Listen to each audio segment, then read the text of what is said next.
Houston, we have a problem. 1, 0.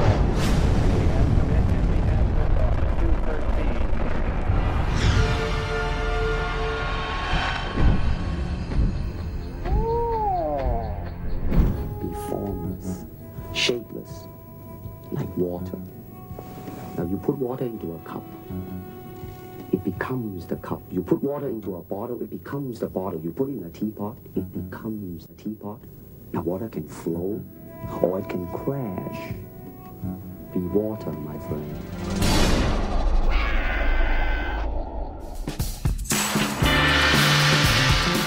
« 35 ans après la mort de Bruce Lee, retour à Hong Kong, sa patrie d'adoption, lui, l'Américain d'origine.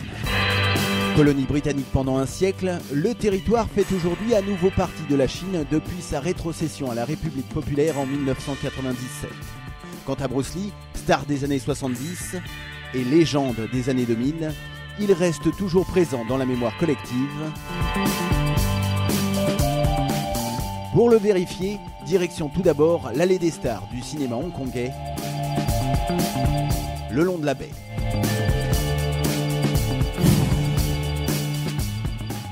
Moi, c'est bien simple, à la maison, j'ai tous ces films en DVD.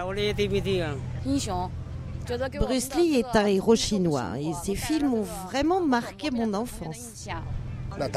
Moi, en passant devant sa statue, je ne pouvais pas faire autrement que de prendre une photo. Bruce Lee était déjà mort quand je suis née.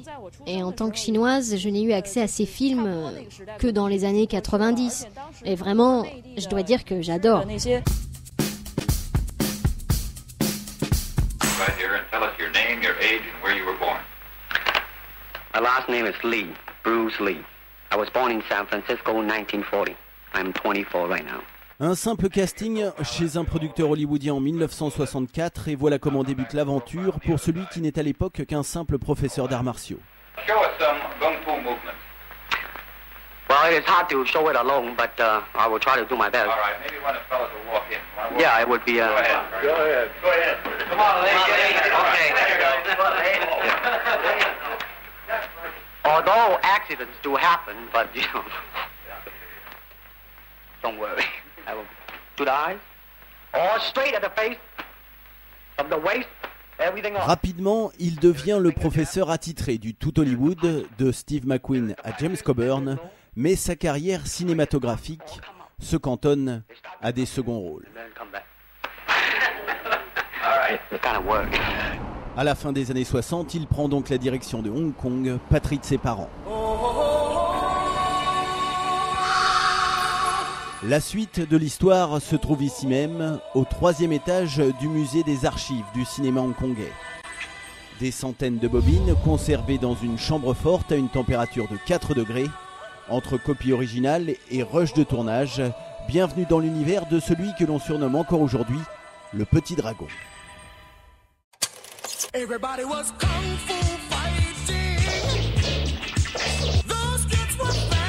En l'espace de 5 films, Bruce Lee devient la référence du kung-fu et Hong Kong, la capitale du genre.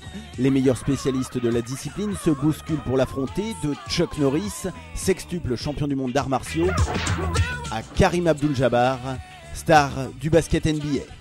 Tournés pour la plupart en cantonais, ces films vont pourtant connaître un succès planétaire et donner à son héros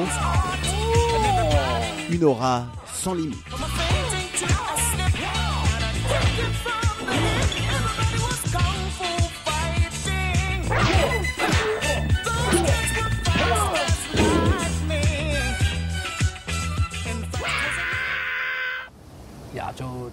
J'ai travaillé avec Bruce Lee sur tous ses films, depuis le premier, The Big Boss en Thaïlande.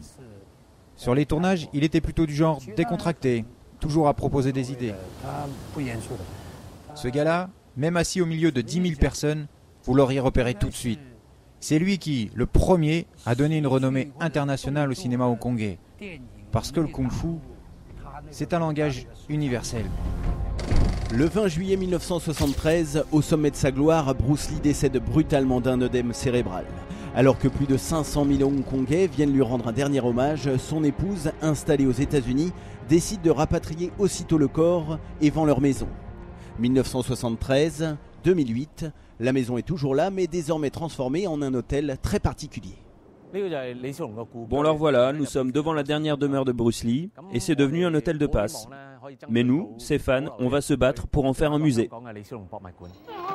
Quant au site historique de la Golden Harvest, studio de production des films de Bruce Lee, c'est désormais une résidence privée. Un destin à l'image d'une époque révolue pour le cinéma hongkongais.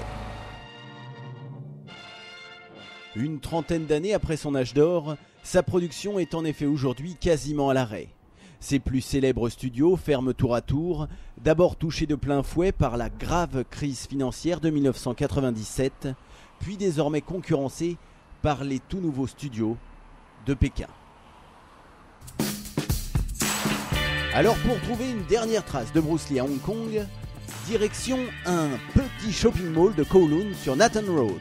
Espace boutique numéro 160-161, bienvenue au Bruce Lee Club, 8 ans d'existence et déjà quelques 500 adhérents. Bon, en fait, on n'a pas beaucoup de place. Comme tout est cher à Hong Kong, on n'a pu louer que ce petit magasin. Mais attention, c'est bien un musée. Très peu de choses ici sont à vendre parmi les livres ou les photos. Le buste, c'est un célèbre sculpteur cantonais qui l'a fait. La photo dédicacée, c'est un ami qui me l'a donnée. Quant à cette guitare que j'ai achetée $20, ce qui m'a coûté le plus cher, c'est le transport, $180. Bref, vous le comprenez, ici toutes les initiatives personnelles sont les bienvenues pour honorer la mémoire de celui qui continue d'inspirer encore aujourd'hui bon nombre de réalisateurs, à commencer par Quentin Tarantino et son Kill Bill.